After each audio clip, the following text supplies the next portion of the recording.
Welcome to episode 121.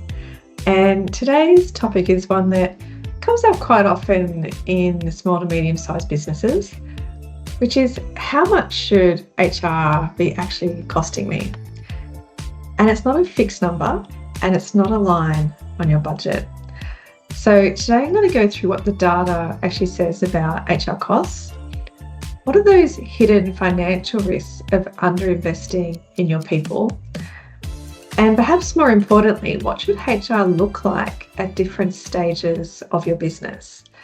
So by the end of this episode, you should have a clear idea of whether your HR investment is keeping up with your growth or actually holding your business back. So when business owners ask me, well, how much should HR be costing us? Now, perhaps what they're really asking is, how much do I need to invest in my people?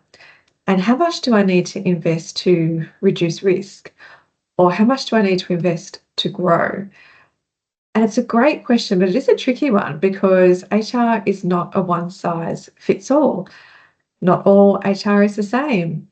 I have come across terrible HR, as I'm sure you have, the policy police, the Department of No. And HR is different in every organisation. But great HR can actually build your business and grow your business.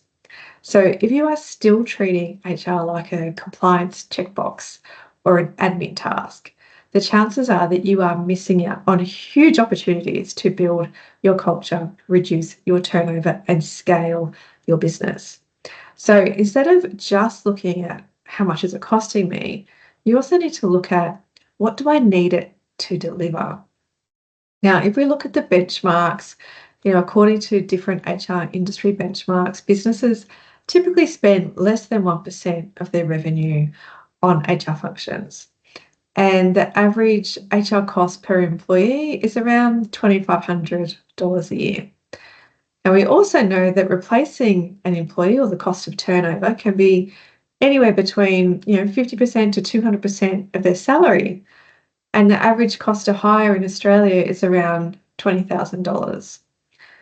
So, when you think about those types of numbers, if I'm a growing business and I think, well, I'm just too small to have HR, and I give it to someone in payroll or someone in admin, what is it actually costing me?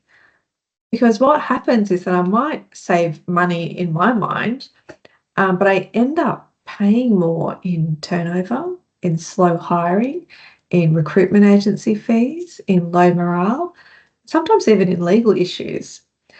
So although benchmarks are helpful, our HR investment should actually reflect our business goals and not just our headcount. And when we start looking at the hidden costs of not investing in HR, this is where it can get painful, because disengaged employees can cost around $20,000 per person a year in lost productivity. A bad hire can cost us anywhere between 30% and 200% of their salary, depending on what their role is and their ramp-up time and the impact that they have on everyone else in the business.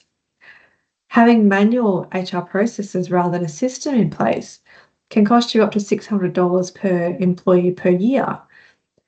And we know from various research that they say that 70% of employee engagement is directly linked to the quality of our manager. So if we don't have clear policies, if we don't have a consistent onboarding experience, if we're not hiring people correctly, if we don't have the right performance management frameworks in place, if we're not rewarding and giving people benefits, if we're not looking at how to develop not just our people, but our leaders, we are going to feel that in our bottom line.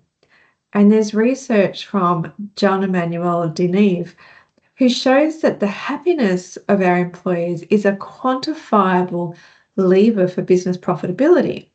So our HR should be set up in a way that drives profitability and growth of our business. It is not just about compliance.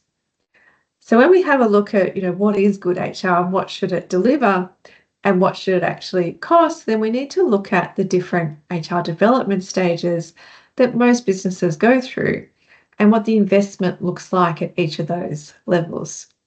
So the first stage is HR duties, so typically under 10 employees, HR is just tacked onto someone else's job. So it's tacked onto admin, payroll, often finance. Yeah, so in terms of cost, well, there's no additional salary, but the risk is burnout, poor onboarding, miscompliance, and we can either kind of take our chances with this kind of stuff, or we consider using professional outsourced HR support, which for around 7K a year can really give us some strong foundations.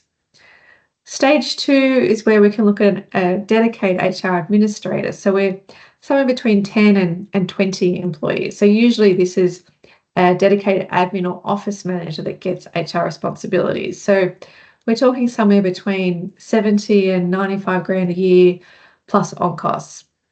So that person could be really good for handling the logistics of things like recruitment and induction, but you're going to be missing the strategic input. So you're still not being proactive, you're being quite reactive. Stage 3 is when we think about, okay, we actually need to get an HR professional in. We're feeling the pain. We're somewhere between 20 and 50 employees. And if we look at hiring our own person in, we know that's going to cost us somewhere between 120 and 150,000 a year plus on costs. Now, that might give us the structure with policies and performance processes and safety, but there's a lot of other issues that can come from that because they might still be getting sucked into all that admin. You may not understand what good HR looks like, so therefore you can't manage that person appropriately. Maybe they just don't have enough to do when you've got under 50 employees. So this is often where, rather than hiring your own internal HR manager in-house, then you would look at something like a fractional HR service.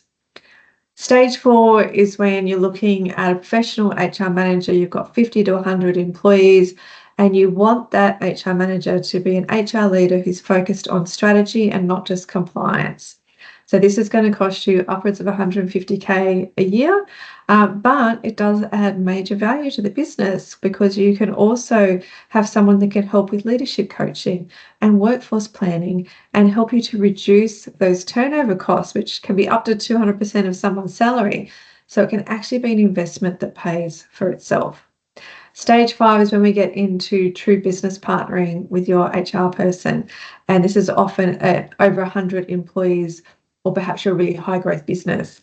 So HR is sitting at the exec table, they're shaping culture, they're driving innovation. At this point, you're getting to that 200K and above plus on costs. There can be huge ROI still because your HR lead becomes a key driver for engagement and business performance. And strategic HR can really tackle things like that poor management that drives disengagement, and really get that head on to help your business grow and thrive. So I'd love you to reflect on, where is your business in this journey? And is your current HR investment helping you grow, or is it just keeping the lights on in your business?